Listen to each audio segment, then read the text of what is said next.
So hello dear friend, this is Ashish Charles. आज हम बात करने वाले हैं यूकेपीएससी केमिस्ट्री लेक्चरर जो पीवाईक्यू एक्सप्लेनेशन पे पहला वीडियो बनाया था हमने पार्ट 1। आज हम पार्ट 2 पे बात करने वाले हैं, सेकंड पार्ट पे। तो वहाँ हमने अराउंड 39-40 क्वेश्चंस पे डिस्कशन कर लिया था। तो अब हम उसी वीडियो को हम पार्ट में आगे बढ़ाते हैं। और हमने आपको पहले ही बोला था कि ये वीडियो सिर्फ मतलब हमारा जो पीवाईक्यू है सिर्फ उतना ही नहीं होगा, क्वेश्चन से रिलेटेड जितने और भी टॉपिक्स से क्वेश्चंस बन सकते हैं या घुमा फिरा करके हम कॉन्सेप्ट पे भी बहुत सारा बात करने वाले हैं। तो साथ में बने रहें और देखें, मज़ा आएगा आपको। तो 39 क्वेश्चन पे हम डिस्कस कर लिया था हमने। अब नेक्स्ट क्वेश्चन 40 नंबर के क्वेश्चन पे बात करें। क्वेश्चन आपके सामने आते चले जाएंगे और फिर हम बात करते रहेंगे।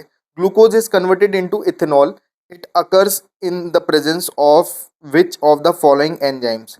जब हम ग्लूकोज को एथेनॉल में बदलते हैं, आजकल यही कर रहे हैं मिस्टर गडकरी जी, तो एक ग्लूकोज को एथेनॉल में बदलेंगे तो उसके लिए कौन सा एंजाइम यूज़ करते हैं? तो उसके लिए एंजाइम यूज़ होता है जाइमेज एंजाइम। तो जाइमेज क्या करता है? ग्लूकोज को एथेनॉल में कन्वर्ट करता है। ये आप ध्यान रखेंगे।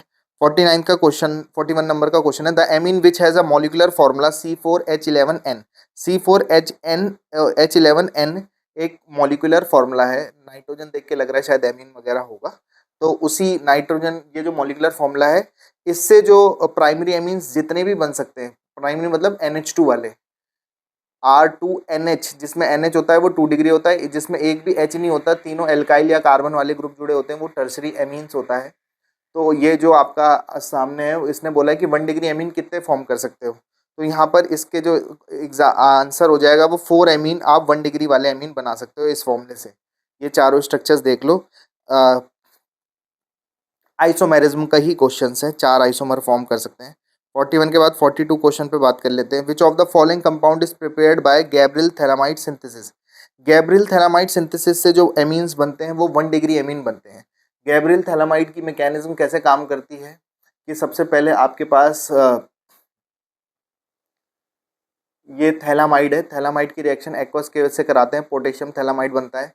पोटेशियम थैलामाइड की रिएक्शन एल्काइल आयोडाइड या एल्काइल हैलाइड से कराते हैं, तो एल्काइल थैलामाइड बनता है। एल्काइल थैलामाइड का 2 मोल्स ऑफ वाटर के साथ हाइड्रोलिसिस करा देते हैं, तो 1 डिग्री एमीन और थैलिक एसिड आपका बाहर निकल जाता है। तो इसमें 4 ऑप्शन दिए हुए, tri methyl amine, benzyl amine, ethyl methyl amine और एमिनोबेंजीन। तो इन चारों में जो 1 डिग्री एमीन है वो आपका कौन सा होने वाला है? जो भी 1 डिग्री होगा वही आपका क्या कहलाएगा? वही आपका इसका आंसर हो जाएगा। तो ट्राई मिथाइल एमीन तो आपका 3 डिग्री है, बेंजाइल एमीन आपका एक 1 डिग्री एमीन है, ethyl methyl amine 2 degree amine है, एमिनोबेंजीन बेंजाइल एमीन इसका बेटर ऑप्शन हो जाएगा। हाँ, एमिनोबेंजीन भी 1 डिग्री एमीन है, लेकिन एमिनोबेंजीन जो एरोमेटिक वाले नहीं बनाता, ये गैब्रियल थैलामाइड से एलिफेटिक एमीन्स ही फॉर्म होते हैं। क्यों होते हैं? क्योंकि उसकी मैकेनिज्म जहाँ आप देख रहे थे एल्काइल, हाँ, एल्काइल थैलामाइड बना था, वहाँ पर जब आप बॉन्ड तोड़ोगे तो एल्काइल पे बेंजीन रिंग पे पॉजिटिव चार्ज नहीं आता है, नेगेटिव चार्ज ही आता है। बेंजीन पे पॉजिटिव स्टेबलाइज नहीं कर पाता, इस वजह से ऐसा होता है। फिलहाल आपका benzyl amine will be the correct option. The compound which will not show tautomerism, इनमें से कौन सा टॉटोमेरिज्म शो नहीं करेगा? ये नाइट्रोप्रोपेन, नाइट्रोमीथेन, नाइट्रोईथेन, सबके स्ट्रक्चर खोल के देखोगे तो पता चलेगा आपके पास। तो जो टॉटोमेरिज्म होता है वो शिफ्टिंग ऑफ अल्फा हाइड्रोजन और पाई बॉन्ड के बेसिस पर होता है, शिफ्टिंग ऑफ अल्फा हाइड्रोजन और पाई बॉन्ड। तो जिसमें शिफ्टिंग ऑफ अल्फा हाइड्रोजन और पाई बॉन्ड होने के लिए नाइट्रो ग्रुप के पड़ोस में अल्फा कार्बन होना चाहिए और उससे जुड़ी हाइड्रोजन पे एक मतलब वहाँ पे एक अल्फा हाइड्रोजन भी होनी चाहिए। तो इस बेसिस पर आपका जो ये है, ये नाइट्रोप्रोपेन वाला ही प्रॉपर्टी को शो कर पाएगा और नाइट्रोईथेन भी इसको दे देगा। और आपका नाइट्रोबेंजीन में अल्फा कार्बन नहीं है, अल्फा हाइड्रोजन नहीं है, वो इसको शो नहीं कर पाएगा। तो आपके पास नाइट्रोमीथेन भी इसको शो कर लेगा। तो आपके पास जो ऑप्शन होना चाहिए वो डी होना चाहिए, नाइट्रोबेंजीन। उसने बोला था कौन शो नहीं कर पाएगा, बाकी कर लेंगे। नाइट्रोबेंजीन में अल्फा हाइड्रोजन नहीं है इसलिए वो शो नहीं कर पाएगा। 44 नंबर का क्वेश्चन है इसके बाद, विच of the following acid is the weakest acid. ये इंडक्टिव इफेक्ट का क्वेश्चन है, +I - I ग्रुप। इसमें CH3COH सब एसिडिक एसिड है, बस वहाँ पे क्लोरीन बढ़ने में लगा है। क्लोरीन एक -I ग्रुप होता है, -I ग्रुप जुड़ने से एसिडिटी बढ़ती है, लेकिन एल्काइल ग्रुप जो प्लस आई वाले होते हैं, प्लस आई ग्रुप जुड़ने से एसिडिटी घट जाती है। तो इस बेसिस पर यहाँ पर जो आपका आने वाला है वो इन चारों ऑप्शंस में से जो माइनस आई ग्रुप जुड़ने से एसिडिटी बढ़ेगी, तो सबसे कम एसिडिक कौन होगा, वीकेस्ट कौन होगा, ए वाला ऑप्शन, एक option will be the correct answer. Next 44 के बाद 45 क्वेश्चन पे बात कर लेते हैं हम। एक आपको ये दिखाई दे रहा होगा स्ट्रक्चर, जो ये कन्वर्जन हो रहा है, इस कन्वर्जन को क्या कहते हैं? तो इस कन्वर्जन को आपका क्या कहेंगे, कीटो इनॉल आइसोमेरिज्म, टॉटोमेरिज्म ही है, shifting of alpha hydrogen and pi bond ही हो रहा है यहाँ पे। 46 which of the following compound will be most reactive towards electrophilic substitution reaction, electrophilic substitution reaction के लिए कौन सबसे ज़्यादा रिस्पॉन्सिबल है? प्लस सबसे पहले एक टॉल्विन है, बेंजोइक एसिड है, नाइट्रोबेंजीन है और बेंजोनाइट्राइल है। बाकी जो तीन ऑप्शंस है उसमें माइनस आई ग्रुप लगे हुए हैं, लेकिन इलेक्ट्रोफिलिक सब्स्टिट्यूशन रिएक्शन के लिए प्लस आई ग्रुप CH3 जो होता है वो प्लस आई ग्रुप होता है, बेंजीन को इलेक्ट्रॉन डेंसिटी देता है। तो जो प्लस आई ग्रुप होते हैं बेंजीन की इलेक्ट्रॉन डेंसिटी, इलेक्ट्रॉन नेगेटिविटी मतलब नेगेटिव चार्ज को बढ़ा देते हैं, तो इलेक्ट्रोफाइल पॉजिटिव वाला जल्दी से अटैक कर लेगा, तो टॉल्विन पे ही कर पाएगा उन चारों ऑप्शंस में से। बाकी सब बेंजीन से इलेक्ट्रॉन खींच रहे होंगे, खींचेंगे तो एक तो इलेक्ट्रॉन की कमी हो जाएगी, और इलेक्ट्रॉन की कमी वाला क्यों ही अटैक करने आएगा, इलेक्ट्रॉन की कमी वाला ही इलेक्ट्रोफाइल है, इलेक्ट्रॉन को चाहने वाला, इसलिए electrophile toluene will be the correct option. IUPAC name बताना है इसका, आईयूपीएसी नेम कार्बन से काउंटिंग शुरू होगी, CN के फंक्शनल ग्रुप में जब कार्बन होता है तो उसे भी काउंट करते हैं, तो इथेन नाइट्राइल इसका आईयूपीएसी नेम हो जाना चाहिए, ए ऑप्शन। 47 के बाद इन transition metal complex the DD transition is, DD transition क्या होता है? स्पिन अलाउड होता है, लेपोर्टे तो फॉरबिडन होता है, और स्पिन जो होता है वो अलाउड भी हो सकता है, स्पिन फॉरबिडन भी हो सकता है। ये 48 नंबर का जो क्वेश्चन है आपके पास ये दे रखा है, इन्होंने इसका ऑप्शन जो दिया है वो बी ऑप्शन दिया है, स्पिन अलाउड और लेपोर्टे रूल फॉरबिडन होगा। देखो ऐसा ज़रूरी नहीं है कि स्पिन अलाउड ही होगा, मैं आपको एक एग्जांपल दिखाता हूँ यहाँ पे। जैसे FeH2O का होल 6+3 है, ये D5 सिस्टम है, D5 सिस्टम वीक फील्ड है, तो ये हाई स्पिन बनाएगा, तो D में 1 2 3 4 5 T2G और EG में 3 और 2 5 इलेक्ट्रॉन भर जाएंगे। लेकिन जब मैं इसे एक्साइट करवाऊंगा तो अनपेयर इलेक्ट्रॉन एक्साइट होकर के ऊपर चला जाएगा, तो जिस वजह से एक ऊपर जाके पेयर हो जाएगा और यहाँ पे 2 ही T2G में 2 बच जाएंगे, जिस वजह से क्या होगा कि यहाँ पर स्पिन मल्टीप्लिसिटी में चेंज आ जाएगा। तो स्पिन मल्टीप्लिसिटी जब सेम रहती है तो अलाउड होता है, जबकि ये फॉरबिडन भी हो रहा है, लेकिन D से D में जा रहा है तो DD ट्रांजिशन भी हो रहा है, तो लेपोर्टे फॉरबिडन है, स्पिन फॉरबिडन भी हो सकता है, स्पिन अलाउड भी हो सकता है, लेकिन इसने जो बी ऑप्शन दिया है मेरे को ये ठीक नहीं लगा, स्पिन अलाउड भी हो सकता है, स्पिन फॉरबिडन भी हो सकता है। तो वैसे तो लेपोर्टे फॉरबिडन बी और डी दोनों ही ऑप्शन साथ में होते तो ज़्यादा पॉसिबिलिटी थी, पता नहीं इसने बी ऑप्शन किस बेसिस पर आंसर दिया है। विच one of the following statement is correct? Nepal, Pakistan, Afghanistan सब भिखारी 15 ग्रुप के मेंबर हैं। 15 ग्रुप के मेंबर में जितने भी 15 ग्रुप के मेंबर होते हैं उन सबके आउटरमोस्ट में 5 इलेक्ट्रॉन होते हैं, तो इनका कॉन्फ़िगरेशन जनरली NH2 NP3 होता है। जैसे नाइट्रोजन का 1s2 2s2 2p3 होता है, तो उसके नीचे वाले का 3s2 3p3 4s2 4p3 5s2 5p3 6s2 6p3 ऐसे हो जाना चाहिए। तो ये 2 भी दे सकते हैं S वालों से, और P से निकाल के +5 तक भी वैलेंसी या ऑक्सीडेशन स्टेट शो कर सकते हैं। तो ये +3 में भी कंपाउंड बना देते हैं, जैसे PCl3 और PCl5 अगर वो S से भी पार्टिसिपेट करेंगे तो। ये इनर्ट पेयर इफेक्ट का क्वेश्चन है, जो नीचे जाते हैं, जब ऊपर से नीचे जाते हैं तो S ऑर्बिटल में पेनिट्रेशन इफेक्ट बढ़ जाता है, तो पेनिट्रेट होकर के S ऑर्बिटल का शेप सिकुड़ के छोटा हो जाता है, जिस वजह से S से पार्टिसिपेशन नहीं होता। तो सी नेपाल, पाकिस्तान, अफगानिस्तान सब भिखारी, तो BI जो है सबसे नीचे आएगा, वो +3 में ही कंपाउंड बनाएगा, स्टेबल होगा, जबकि ऊपर वाला S वाला भी पार्टिसिपेशन कर सकता है। तो BI +3 वाले को स्टेबल होना चाहिए और SB +3 वाले को रिड्यूसिंग एजेंट हो जाना चाहिए। ए option will be the correct option. ये आपका इनर्ट पेयर इफेक्ट का क्वेश्चन है। Which of the following transition metal shows +3 oxidation state? इनमें से कौन सा है जो सिर्फ +3 ऑक्सीडेशन स्टेट शो करेगा? तो यहाँ पर इसका ऑक्सीडेशन स्टेट जो +3 में स्टेबलाइज करता है, वैसे तो सभी +3 में ही करते हैं F ब्लॉक के एलिमेंट, F ब्लॉक के एलिमेंट है, लेंथेनॉइड सीरीज के जनरली एलिमेंट है, लेंथेनम, सीरियम, प्रेसोडाइनम, गैडोलिनियम वगैरह सब। तो इसमें +3 में ऑक्सीडेशन स्टेट केवल +3 में शो करेगा, वो आपका आ जाएगा गैडोलिनियम, गैडोलिनियम +3 में स्टेबलाइज हो जाएगा। The immediate source of energy required to maintain sodium potassium pump in animal is, कौन सी एनर्जी सोडियम पोटेशियम पंप को मेंटेन करने का काम करती है, वो कौन सी एनर्जी कहलाती है, एटीपी कहलाती है, adenosine triphosphate. Which of the following fusion reaction is believed in take place in the sun, जो पहली रिएक्शन है ड्यूटेरियम, ड्यूटेरियम से वो बन रहा है आपका 2He4 अल्फा पार्टिकल भी बोलते हैं 2He4 को। दूसरी भी दी हुई है, दूसरी वाली रिएक्शन भी होती है फ्यूजन रिएक्शन में, दूसरा ऑप्शन भी हो सकता था। सी वाला जो ऑप्शन आपको दिखाई दे रहा है, जिसका जो इन्होंने आंसर भी सी वाला ही बताया है हमको, तो एक्चुअली सी वाला आंसर इसलिए करेक्ट है क्योंकि रिएक्शन फ्यूजन रिएक्शन ये होती है, तो ओवरऑल रिएक्शन जो बनती है वो सी वाला ऑप्शन बनता है, इसलिए सी हो जाएगा, नहीं तो बी ऑप्शन भी हो सकता था। Based on the VSEPR the following geometry, square planar geometry किसकी होने वाली है इन चारों में से। XCF2 में B+M-C+A/2 वाला फॉर्मूला लगाएंगे तो 8 और 9 10/2 5 इसकी ज्योमेट्री लीनियर आती है। XCF4 की ज्योमेट्री स्क्वायर प्लेनर आती है। तो VBT VSEPR पे मैंने अलग से वीडियो बनाया, वो देखते रहें, बोले बहुत बढ़िया ढंग से मोटू पतलू कॉन्सेप्ट से समझाया है।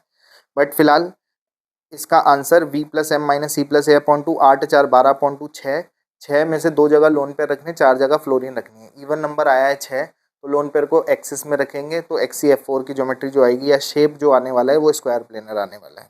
Which of the following compound is known as inorganic benzene, benzene का स्ट्रक्चर ही होता है इनऑर्गेनिक बेंजीन, जो ये जिसको बोल रहा है इसको बोलते हैं B3N3H6, इनऑर्गेनिक बेंजीन कहते हैं इसको। तो उसका इनऑर्गेनिक बेंजीन इसमें बोराजीन उसका नाम होता है B3N3H6 का, और उसको हम इनऑर्गेनिक बेंजीन के नाम से भी जानते हैं। 54 के बाद आ जाते हैं 55 में। Identify the super oxide anion, तो देखो O2 नेगेटिव को सुपर ऑक्साइड कहते हैं। जैसे KO2 मॉलिक्यूल है तो उसमें K पे +1 आएगा, O2 पे उसके रिस्पेक्ट में नेगेटिव आएगा, तो KO2 पोटेशियम सुपर ऑक्साइड है। H2O2 होता है, O2 पे 2 नेगेटिव होते हैं, उसे परऑक्साइड कहते हैं। फिलहाल B option will be the correct option हो जाना चाहिए मेरी नज़रों में। Which one of the following is the form of cast iron, cast iron क्या होता है।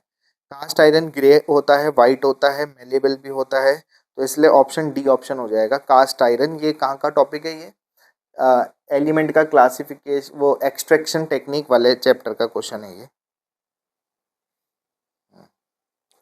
Next, which is the CFSC for D0 और D10, D0 और D10 के लिए CFSC का फॉर्मूला होता है ये जो यहाँ पे लिखा हुआ है -0.4 into number of electron in T2G plus 0.6 into number of electron in EG, और ये कैलकुलेशन करेंगे इस बेसिस पर, तो इनके लिए दोनों के लिए ही 0 0 ऑप्शन आ जाता है सॉल्व करके। यहाँ आप कैलकुलेशन देख सकते हैं, कोई दिक्कत हो तो बता सकते हैं। Generally accepted number of hydrate isomers, hydrate isomers के कितने आइसोमर यहाँ पे पॉसिबल हो सकते हैं, क्योंकि Cl3 बाहर 3 मोल्स रखे हुए हैं और 6 मोल्स अंदर रहने वाले हैं। कोऑर्डिनेशन कंपाउंड का कभी भी स्ट्रक्चर बनाना होता है तो 6 मोल्स हमको अंदर रखने होते हैं, तो 3 Cl यहाँ पर बाहर रहने वाले हैं, तो उसको एक्सचेंज कर करके हम, मतलब जो निगेटिव फील्ड वाला जो होता है ब्रैकेट के बाहर वाला, उसको हम लिगेंड से एक्सचेंज करते रहेंगे, तो 3 आइसोमर्स पॉसिबल हो सकते हैं। विच one of the following ion coloured complex, इनमें से कौन सा कलर्ड आयन होगा। तो कलर्ड आयन अगर आप सबको देखें तो सिर्फ Ti+3 है जिसके पास अनपेयर इलेक्ट्रॉन प्रेजेंट होगा। अनपेयर इलेक्ट्रॉन जो प्रेजेंट होते हैं वही कलर्डफुल होते हैं। इसने क्वेश्चन गलत पूछा है, अनपेयर इलेक्ट्रॉन वाला, मतलब हिंदी में गलत लिखा हुआ है। देखो निम्नलिखित में से कम आयनिक त्रिज्या किसकी होगी, वो गलत प्रिंटिंग मिस्टेक होगी या क्वेश्चन में गड़बड़ी रही होगी। तो ऑप्शन मतलब जो इंग्लिश वाला है उसके अकॉर्डिंग ही ठीक है वो। विच of the following ions formed coloured ion, इनमें से कौन सा कलर्ड आयन बनाएगा, निम्नलिखित में से कम त्रिज्या किसकी होने वाली है। तो ये क्वेश्चंस इन्होंने कलर के लिए नहीं है, ये क्वेश्चन आयनिक त्रिज्या आयनिक रेडियस का ही है, वो ऊपर वाले में मिसप्रिंट हुआ होगा। तो इनमें से सबसे कम रेडियस किसका होगा, तो रेडियस निकालने के लिए ये MOT डायग्राम से समझना पड़ेगा कार्बन मोनोऑक्साइड का, इसलिए डी ऑप्शन हो जाएगा। बॉन्ड ऑर्डर के बेसिस पर बॉन्ड ऑर्डर निकालना पड़ेगा, इसने तो पता नहीं क्या क्या निकाला है। बॉन्ड ऑर्डर कैलकुलेट कर लेंगे, बॉन्ड ऑर्डर के बेसिस पर CO+4 का ही रेडियस सबसे छोटा बन रहा होगा। Which of the following electronic configurations obeys Hund rule, Hund rule कहता है कि पेयरिंग तब तक मत कराना जब तक हाफ फिल्ड ऑर्बिटल ना फिल हो जाए। तो आपके पास A option will be the correct option. P के 3 डब्बे, तीनों में सिंगल सिंगल इलेक्ट्रॉन भरा हुआ है, फिर एक पेयर भी हो गया क्योंकि 3 भर गए थे। बाकी में हुन रूल फॉलो ही नहीं हो रहा होगा। 62 the correct order of the electron affinity, electron affinity का करेक्ट ऑर्डर। वैसे तो ये क्वेश्चन बहुत कंफ्यूजिंग भी रहता है और बढ़िया भी रहता है। क्लोरीन की इलेक्ट्रॉनिक गेन एंथैल्पी या इलेक्ट्रॉनिक एफिनिटी सबसे ज़्यादा ही आती है, ये याद रखेंगे। वैसे तो सवाल में नेगेटिव इलेक्ट्रॉन गेन एंथैल्पी बोलना चाहिए था, पर ऑप्शन जब भी ये क्वेश्चन आता है क्लोरीन के लिए सबसे हाईएस्ट बोल के सी ऑप्शन इसका हो जाना चाहिए। इसने एक्वस सॉल्यूशन ऑफ BOH का होल थ्राइस क्या होता है? BOH का होल थ्राइस H3BO3 है, बोरिक एसिड है ये। और H3BO3 जो होता है वो एक वीक एसिड होता है। वीक एसिड और स्ट्रॉन्ग एसिड कैसे याद रखते थे? याद ही रखते हैं और कोई ऑप्शन होता नहीं है। जैसे CH3COH वीक एसिड है, HCl स्ट्रॉन्ग एसिड है। तो एग्जाम्पल याद करके ही पता चलेगा, दूसरा और कोई रास्ता है नहीं हमारे पास। The substance added to remove impurity of an ore is called. जो ओर होते हैं प्रकृति में, जो भी चीज़ जिस भी रूप में पाई जाती है उनको मिनरल्स कहते हैं।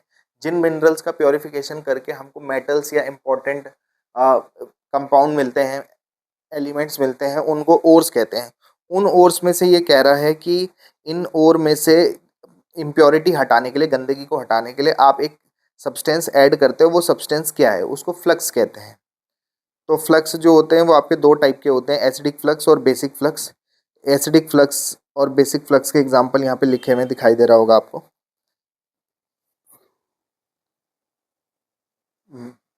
तो ये ध्यान रख लेंगे एग्जांपल्स आपका। तो फ्लक्स जो होता है वो और में मेटल को एक्सट्रैक्ट करने पर इम्प्योरिटी हटाने के लिए मिलाया गया सब्सटेंस होता है। Smelting of zinc oxide, smelting of zinc oxide, zinc oxide का स्मेल्टिंग कर रहे हैं, can be done in which furnace? Blast furnace होती है। फर्नेस मतलब भट्टी होती है। तो जब हम इसका जिंक ऑक्साइड का स्मेल्टिंग कराते हैं, उसको करवाने के लिए कौन सी भट्टी का इस्तेमाल किया जाता है? तो उसका नाम होता है retort furnace, retard Bhatti. Which of the following complex shows tetrahedral geometry? इनमें से कौन सा टेट्राहेड्रल ज्योमेट्री दिखाएगा?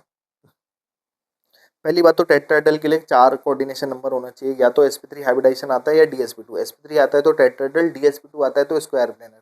जब लिगेंड स्ट्रॉन्ग फील्ड के होते हैं तो वो अंदर से जुड़ते हैं, DsP2 हाइब्रिडाइजेशन बनाते हैं, ज्योमेट्री स्क्वायर प्लेनर होनी चाहिए। इस हिसाब से B और C ऑप्शन मुझे लग रहा था, लेकिन C ऑप्शन में जो स्ट्रॉन्ग फील्ड लिगेंड है वो अंदर से पेयरिंग कराएगा। CO भी स्ट्रॉन्ग फील्ड लिगेंड है, लेकिन अंदर भरने के लिए जगह ही नहीं बचेगी। ये CO का, NiCO के होल 4 का पूरा स्ट्रक्चर आपके सामने है, तो अंदर जगह ही नहीं बच पाती, तो वो बाहर से जुड़ता है। तो sp3 हाइब्रिडाइजेशन आता है, जिस वजह से ज्योमेट्री इसकी ही टेट्राहेड्रल हो जानी चाहिए या होती है। इसके बाद आ रही है बारी, विच of the following compound is not formed by xenon? इनमें से कौन सा जिनॉन के द्वारा कंपाउंड नहीं बनाया जाता? जिनॉन सबसे पहले तो नोबल गैस वाला एलिमेंट है, इनर्ट गैस है, उसे कंपाउंड ही फॉर्म नहीं करना चाहिए। पर जिनॉन 3 टाइप के कंपाउंड फॉर्म कर पाता है। जिनॉन के फ्लोराइड, ऑक्साइड और ऑक्सीफ्लोराइड। इसलिए कर पाता है क्योंकि ऑक्सीजन और फ्लोरीन बहुत ज़्यादा इलेक्ट्रोनेगेटिव होते हैं। लेकिन जो इसमें तीसरा ऑप्शन C ऑप्शन दिया है, वो C ऑप्शन आयोडीन जो होता है वो उतना ज़्यादा इलेक्ट्रोनेगेटिव नहीं होता जो जिनॉन की ज़िंदगी से इलेक्ट्रॉन निकाल के कंपाउंड बना पाए, इसलिए XeI2 दुनिया में एग्जिस्ट नहीं कर सकता।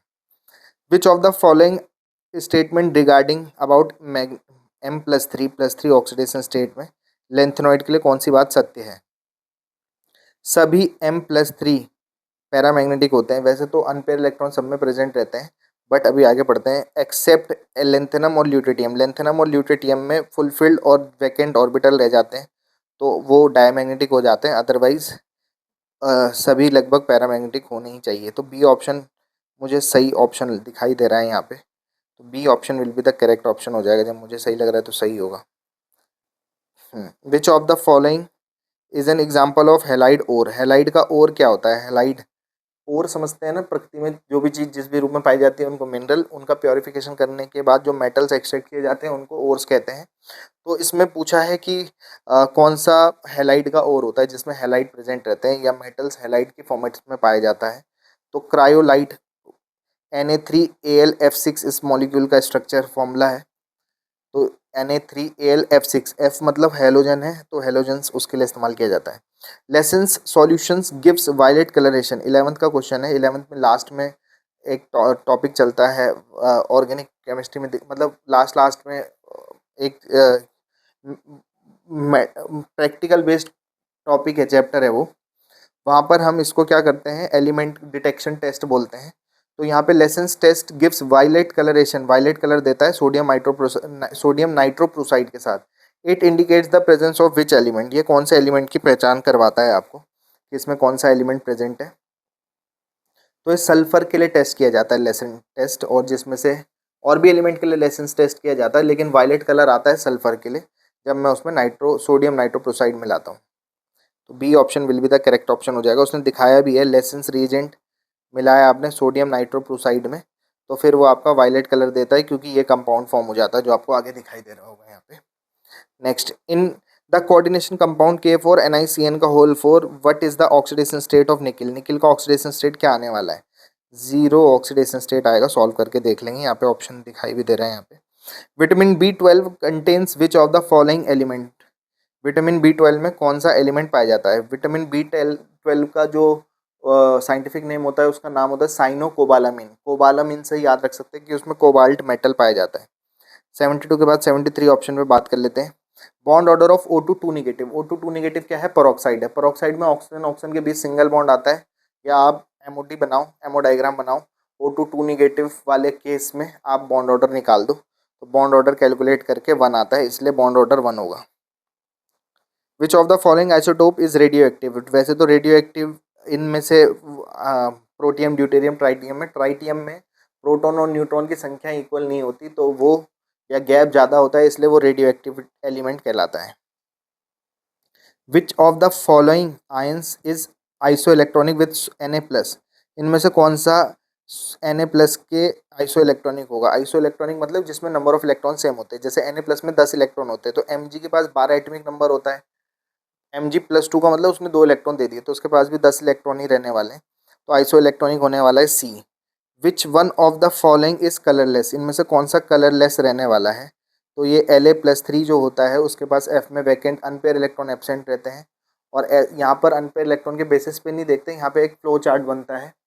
तो La+3 वाला और 14-0 वाला लास्ट वाला कलरलेस रहता है। Colourless green, pink, pink yellow, yellow पेल पिंक, इस तरीके से देखते, तो La+3 कलरलेस रहने वाला है यहाँ पे।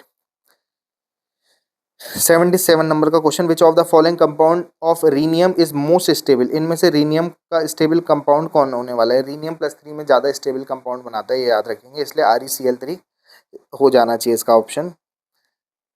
विच one of the following is correct formula for dolomite. Dolomite क्या होता है आपका? उसका फॉर्मूला पूछा है इन्होंने, CaCO3 MgCO3 इसका फॉर्मूला होता है। B option will be the correct option. The number of unpaired electron present in Z = 7। Atomic number जिसका 7 होता है, शायद 7 नाइट्रोजन होगा, 2,5 होगा। कॉन्फ़िगरेशन करेंगे 1:2:2 2p3 हो जाएगा, तो P में 3 अनपेयर इलेक्ट्रॉन प्रेजेंट रहते हैं, ऑप्शन आ जाना चाहिए 3। तो atomic number of an element represent which of the following. Atomic number किस चीज़ को प्रेजेंट करता है? Atomic number equal to number of electron equal to number of protons होते हैं, इसलिए ए ऑप्शन हो जाना चाहिए इसका answer. Which of the following has maximum electronegativity. Electronegativity सबसे ज़्यादा जो होती है वो fluorine is the most electronegative element of the periodic table. D option will be the correct option हो जाना चाहिए इसका। Uranium is a member of which of the following. Uranium कहाँ का एलिमेंट है? एक्टिनोइड है, हाँ। Actinium, thorium, protactinium, uranium actinoid series में ही आता है, तो एक्टिनोइड ही होगा वो, तो ए ऑप्शन हो जाना चाहिए, बाकी तो चेक ही क्या करना। विच of the following 83 question, which of the following is the largest in size. इनमें से कौन सा साइज किसका बड़ा होने वाला है? तो साइज को लेकर के हम देखा जाए तो 13, 17 इनका एटमिक नंबर 13, 17, 14 और 18 होने वाला है। तो 13, 14, 15, 16, 17, 18 सब एक ही पीरियड में आएंगे। लेफ्ट टू राइट जाने पे साइज घटता है, तो सबसे बड़ा साइज 13 एल्यूमिनियम वाले का होने वाला है मेरी नज़रों में। तो ए option will be the correct option हो जाएगा। विच of the following ion has the largest size. Largest size किसका होगा इनमें से? ये सब आइसो इलेक्ट्रॉनिक स्पीसीज है, और आइसो इलेक्ट्रॉनिक मतलब नंबर ऑफ इलेक्ट्रॉन सबके पास सेम है, 18 18 18 18 इलेक्ट्रॉन है। तो जब आइसो इलेक्ट्रॉनिक होता है, जो जिस पे जितना नेगेटिव चार्ज होता है उसका साइज उतना बड़ा होता है, तो S2 negative will be the correct option हो जाना चाहिए। विच of the following is the bond order of N2 molecule. N2 का बॉन्ड ऑर्डर क्या होने वाला है? N2 का एमो डायग्राम आपको पता होगा, आप नीचे 1s2s बनाने की जरूरत नहीं, 2p से भी देख सकते हैं। वैसे तो मॉलिक्यूल का इलेक्ट्रॉनिक कॉन्फ़िगरेशन करके भी कर सकते हैं, अदरवाइज याद भी रख सकते हैं कि नाइट्रोजन के लिए तो बॉन्ड ऑर्डर 3 आता है, क्योंकि उनके बीच 3 वैलेंसी होती है, 3 बॉन्ड बनाते हैं। डायरेक्ट भी याद रख सकते हैं, अदरवाइज सॉल्व करके भी निकाल सकते हैं। विच of the following molecule has electrovalent linkage. इनमें से किस में इलेक्ट्रोवेलेंट लिंकेज होगा? इलेक्ट्रोवेलेंट का मतलब होता है आयनिक बॉन्ड। आयनिक बॉन्ड किन में होगा, NaCl में आयनिक बॉन्ड पाया जाता है। 86। Out of the following which molecule has the largest dipole moment, इनमें से किसका डाइपोल मोमेंट सबसे ज़्यादा आएगा। डाइपोल मोमेंट म्यू बराबर क्या होता है, Q इंटू डी। या तो चार्ज ज़्यादा होना चाहिए या डिस्टेंस ज़्यादा होना चाहिए। तो इन सब में ऑक्सीजन सबसे ज़्यादा इलेक्ट्रोनिगेटिव है। वैसे तो SO3 भी हो सकता था, पर SO3 सिमेट्रिकल स्ट्रक्चर होने के कारण उसमें इतना नहीं हो पाता। H2 का डाइपोल मोमेंट इनमें से सबसे ज़्यादा आएगा। प्लस से दूर माइनस की तरफ, प्लस से दूर माइनस की तरफ डायरेक्शन होगी और O के लिए रिजल्टेंट इसका ज़्यादा आएगा, H2 आंसर हो जाएगा। विच of the following compound contains coordination linkage. Coordination linkage जैसे अब SO3 का स्ट्रक्चर यहाँ पे नीचे दिखाया भी रखा है, तो SO3 में 2 कोऑर्डिनेशन बॉन्ड भी प्रेजेंट रहते हैं। और इसने पूछा था किस में कोऑर्डिनेशन लिंकेज होगा, तो SO3 में भी कोऑर्डिनेशन बॉन्डिंग है, O3 ओजोन वाले में भी कोऑर्डिनेशन बॉन्डिंग है, H2SO4 में भी कोऑर्डिनेशन बॉन्डिंग है। All of these will be the correct option. The number of sigma and pi bond respectively in pent 4 ene 1 yne. Paint 4 ene 1 आइन का स्ट्रक्चर देखेंगे तो यहाँ पे आप सिग्मा और पाई बॉन्ड गिन लो। सिग्मा मतलब सिंगल बॉन्ड, पाई मतलब डबल और ट्रिपल बॉन्ड। अगर डबल बॉन्ड है तो उसमें एक सिग्मा एक पाई होता है, और ट्रिपल बॉन्ड होता है तो एक सिग्मा 2 पाई बॉन्ड होते हैं, जिसकी वजह से इसमें 10 सिग्मा और 3 पाई बॉन्ड हो जाएंगे। Out of the following which element shows variable valency, इनमें से कौन वेरिएबल ऑक्सीडेशन स्टेट या वेरिएबल वैलेंसी दिखाते हैं, तो P और D वाले वेरिएबल ऑक्सीडेशन स्टेट शो कर लेते हैं। जैसे PCl5 PCl3 +3 +5 शो कर रहा है। D ब्लॉक वाले तो खैर +1 से +7 तक ऑक्सीडेशन स्टेट +8 तक शो कर लेते हैं, तो वेरिएबल वैलेंसी शो कर लेते हैं P और D वाले, दोनों ही माने जा सकते हैं। सी ऑप्शन हो जाएगा। 91 विच of the following which is most covalent halide, इनमें से कौन सा मोस्ट कोवेलेंट होगा। AlF3 तो आयनिक कैटेगरी में आ जाएगा, फिर तो आपके पास मोस्ट कोवेलेंट होगा Al(I3) होना चाहिए, क्योंकि इसमें इलेक्ट्रोनेगेटिविटी कम है। इलेक्ट्रोनेगेटिविटी ज़्यादा होगी तो पोलैरिटी ज़्यादा होगी, तो आयनिक कैरेक्टर ज़्यादा हो जाना चाहिए, इसलिए आयनिक कैरेक्टर कम हो जाना चाहिए। तो आयनिक कैरेक्टर जितना कम होगा कोवेलेंट कैरेक्टर उतना ज़्यादा होगा, तो Al(I3) इसका ऑप्शन हो जाना चाहिए था। How many moles of helium will be produced when 1 mole of ये डिसइंटीग्रेट इनटू दिस। आप ये रेडियो एक्टिविटी वाली रिएक्शन से है, तो जब आप यूरेनियम इसे 238 वाले को डिसइंटीग्रेट करके 206 वाले तक लेके जाते हो, तो मास नंबर में जो कमी आ रही है वो, हाँ, हीलियम बोलने का मतलब यहाँ पे अल्फा पार्टिकल से है। अल्फा पार्टिकल का मतलब 2α4 या 2He4 ही होता है। तो एट अल्फा पार्टिकल जब हम इमिट करते हैं, ट्रांसमिट कराते हैं, तो एटमिक नंबर में 2 की कमी, एटमिक मास में 4 की कमी हो जाती है। तो 238 से 206 तक जाने पर 32 मास में कमी आई है। तो अगर हम मान लें कि let the number of alpha particle emitted x, तो 4x की कमी आती है, तो 4x इक्वल टू 32 दे रखा है, तो x की वैल्यू कितनी आ गई 8। 8 मोल्स ऑफ हीलियम लगेंगे 238 वाले को 206 तक पहुंचाने के लिए। The common oxidation state of alkali metals in combined state is. Common oxidation state of alkali metal, alkali metal का ऑक्सीडेशन स्टेट क्या होता है, तो +1 होता है एल्कली मेटल का। एल्कलाइन अर्थ मेटल जो बेटा मांगे कार बाबराजी होते हैं, उनका ऑक्सीडेशन स्टेट +2 माना जाता है। Which radioactive element is use to treat cancer, cancer के ट्रीटमेंट के लिए याद रखना कोबाल्ट 60 वाला यूज़ किया जाता है। काफ़ी इंपॉर्टेंट क्वेश्चन भी है, ये पहले भी कई बार आया है। What is the oxidation number, यहाँ नहीं आया मतलब और पूछा जाता है ये दूसरे तरीके से। विच of the oxidation state of manganese in KMnO4, KMnO4 में ऑक्सीडेशन स्टेट सॉल्व कर लेंगे, +7 ऑक्सीडेशन स्टेट आता है। 3D सीरीज में मैग्नीज ही होता है जो हाईएस्ट ऑक्सीडेशन स्टेट शो करता है। 95 के बाद आ जाते हैं 96 पे। विच of the following alkyl halide has maximum oxidation state of carbon, इनमें से किसका ऑक्सीडेशन स्टेट इनमें से किस कार्बन का ऑक्सीडेशन स्टेट हाईएस्ट आने वाला है, बी वाला ऑप्शन, क्योंकि +4 ऑक्सीडेशन स्टेट आएगा। ये आपके पास ऑप्शन दिखाई भी दे रहा है पूरा का पूरा, कार्बन का ही CCl4 में ही +4 आ रहा होगा, बाकी में तो कम ही आएगा oxidation state. 97 which one of the following is washing soda. Washing soda होता है आपके पास, एक होता है वॉशिंग सोडा, एक होता है बेकिंग सोडा। तो वॉशिंग सोडा Na2CO3.10H2 होता है, जबकि sodium bicarbonate NaHCO3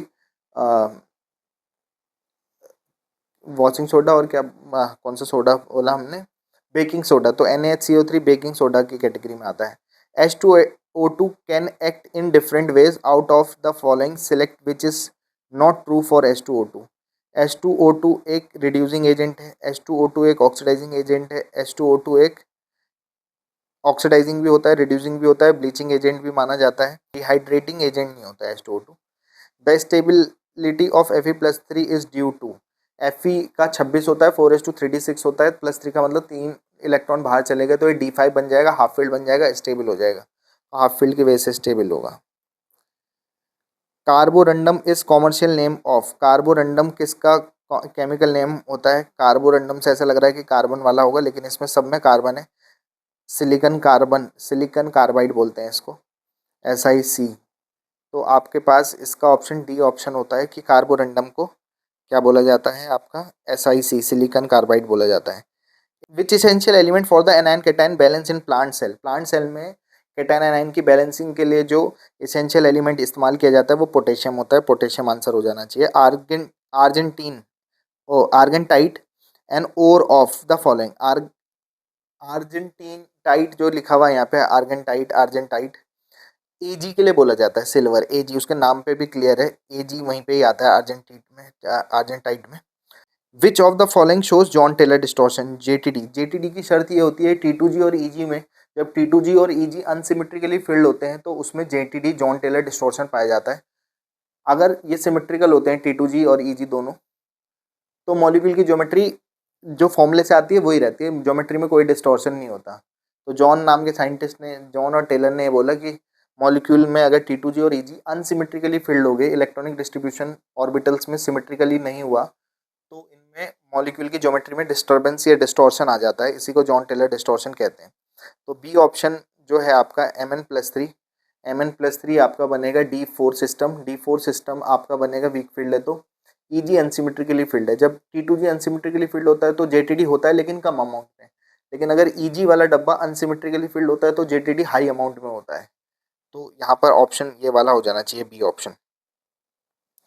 which angle between covalent bond is maximum for which of the following compound, इनमें से बॉन्ड एंगल किसका सबसे ज़्यादा आने वाला है? CH4 टेट्राहेड्रल होता है, 109 डिग्री का होना चाहिए। PF3 5 3 8 ये भी टेट्राहेड्रल 109 के आसपास आना चाहिए। NH3 का तो 107 होता है। BF3 में 120 डिग्री का बॉन्ड एंगल आता है। BF3 की ज्योमेट्री sp2 ट्रायगोनल प्लेनर होती है, इसलिए उसका बॉन्ड एंगल 120 सबसे ज़्यादा उसी का ही होगा।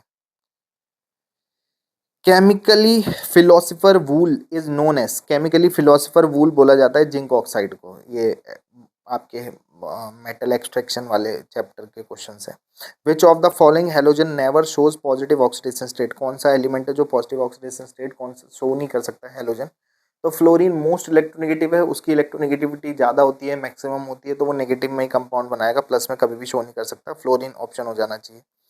Which is the anhydride of HClO4, HClO4 का एनहाइड्राइड क्या होगा? एनहाइड्राइड मतलब क्या होता है? जिसमें पानी ना हो। तो HClO4 की ज़िंदगी से अगर हम H2O निकाल दें तो Cl2O7 बनता है। तो HClO4 एक Cl2O7 एक एनहाइड्राइड है। एनहाइड्राइड मतलब Cl2O7 पैदा ही तब हुआ है जब आपने इससे पानी निकाला है, तो HClO4 की ज़िंदगी से पानी निकाला है तब जा कर के उसका एनहाइड्राइड बना है, वाटर हटा दिया आपने। तो Cl2O7 will be the correct option for this question. In which of the following molecule nitrogen has highest oxidation state? Calculate करके निकाल लेंगे सबका oxidation state.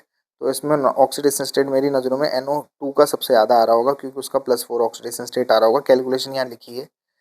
The most acidic chloride is, acidic chloride वो होगा जिसका ऑक्सीडेशन स्टेट सबसे ज़्यादा आ रहा होगा। VOCl3 का ऑक्सीडेशन स्टेट सबसे ज़्यादा आ रहा है, तो जिसका ऑक्सीडेशन स्टेट जितना ज़्यादा होगा वो उतना एसिडिक नेचर का होता है। Which of the following is a powerful reducing agent, इनमें से कौन सा रिड्यूसिंग एजेंट है पावरफुल वाला? वैसे तो सस्सीजीसन-पब, ऊपर से नीचे जाते हैं तो ये सस्सीजीसन-पब 14 ग्रुप के हैं, +4 +2 ऑक्सीडेशन स्टेट में स्टेबलाइज करते हैं। जो जितने नीचे आएगा वो उतना लो ऑक्सीडेशन स्टेट में स्टेबलाइज करता है, क्योंकि वह s ऑर्बिटल से पार्टिसिपेट करना बंद कर देता है। इसी को इनर्ट पेयर इफेक्ट कहते हैं। तो PB वाला तो Cl2 में ही स्टेबलाइज करेगा, लेकिन SnCl2 उसमें स्टेबलाइज नहीं कर पाएगा और वो कंपाउंड फॉर्म कर लेता है, बना लेता है, तो वो एक रिड्यूसिंग एजेंट माना जाएगा SnCl2। इनर्ट पेयर इफेक्ट से क्वेश्चन है ये। The number of lone pair electron and present hybridization on xenon atom in XeOF2, XeOF2 में फॉर्मूला निकालेंगे। V plus M minus C plus A upon 2, V valence electron 8, hydrogen halogen 2, 8 9 10 upon 2 5 आना था। sp3 डिहाइब्रिडाइजेशन आएगा इसमें, और sp3 डिहाइब्रिडाइजेशन में 3 जगह ये लगाने तो 2 लोन पेयर होंगे। ए ऑप्शन इसका करेक्ट ऑप्शन हो जाना चाहिए। VBD VSEPR पे पूरी एक वीडियो बनाई है, अच्छे से देख सकते हैं वहाँ पे। A process use for refining of metal is, एक जो मेटल को रिफाइन करने के लिए प्रोसेस यूज किया जाता है उसको क्या कहते हैं? ठीक है, तो मेटल को प्योर करने के लिए, रिफाइन करने के लिए जो प्रोसेस इस्तेमाल किया जाता है उसको कहते हैं क्यूपिलेशन। क्यूपिलेशन लिखा है इसने, आंसर में कॉपुलेशन करके लिखा है। Copulation is a process where ore are treated under high temperature and controlled operation to separate mobile metal like gold silver वगैरह को base metal like lead copper zinc, इनके ओर को प्योरिफिकेशन या refining के लिए इस्तेमाल किया जाता है। कॉपुलेशन प्रोसेस कह रहे हैं इसको। विच of the following is ground state term for D5 का ग्राउंड स्टेट टर्म निकालना है। ग्राउंड स्टेट टर्म निकालने का फॉर्मूला होता है डेल एस एल जे, जे लिखने की भी जरूरत नहीं है, डेल एस एल। इसमें अनपेयर इलेक्ट्रॉन 5 है तो उससे एक ज़्यादा मल्टीप्लिसिटी आती है, डेल एस बराबर 2s + 1 से, तो 6 आ जाएगा। और कैपिटल एल की वैल्यू आएगी 0, तो 0 एस के लिए आता है, इसलिए 6s आंसर हो जाना चाहिए इसका। 114 विच of the following compound inner orbital complex compound, inner orbital कौन होगा? वैसे तो सभी इनर ऑर्बिटल कॉम्प्लेक्स कंपाउंड लग रहे हैं, ये ऑक्टेडल होने चाहिए और डायमैग्नेटिक भी होने चाहिए, शायद बाकी सब डायमैग्नेटिक नहीं हो रहे होंगे, तो इसलिए सी ऑप्शन वाला ही आंसर हो जाएगा इसका।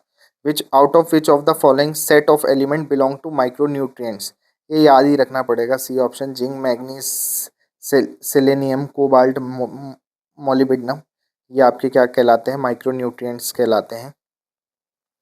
The metal that is usually extracted from sea water, किस मेटल को सी वाटर से निकाला जाता है? तो वैसे तो सोडियम को भी निकाला जाता होगा, पर सोडियम से तो हम नमक वहाँ पे निकालते हैं NaCl, Na को नहीं निकालते पर्टिकुलरली, पर सोडियम से जिस मेटल को एक्सट्रैक्ट किया जाता है उसे MgCl2 कह रहे हैं। Mg मेटल निकालते हैं MgCl2 से, और इसको डॉप प्रोसेस भी कहते हैं, ये ध्यान रखेंगे। Oxidation number of each oxygen in ozone, ozone में ऑक्सीडेशन स्टेट कितना आता है? एक्चुअली वैसे तो एक पे +1, एक पे -1, एक पे 0 भी आता है, तो ओवरऑल 0 आता है, इसलिए 0 ऑप्शन हो जाएगा इसका। नेक्स्ट पार्ट के लिए इंतज़ार करें और कमेंट करके बताएं कि अगर आपको और जल्दी जल्दी वीडियोस चाहिए तो, ताकि हमारा मोटिवेशन बना रहे और आपके लिए आगे काम करें। जो भी डाउट्स आते हैं आप लोग कॉल करके भी पूछ सकते हैं। बाकी जी लो अपनी ज़िंदगी। नेक्स्ट वीडियो में पियेंगे। Have a good day, goodbye, good night, शुभ रात्रि। Thank you so much.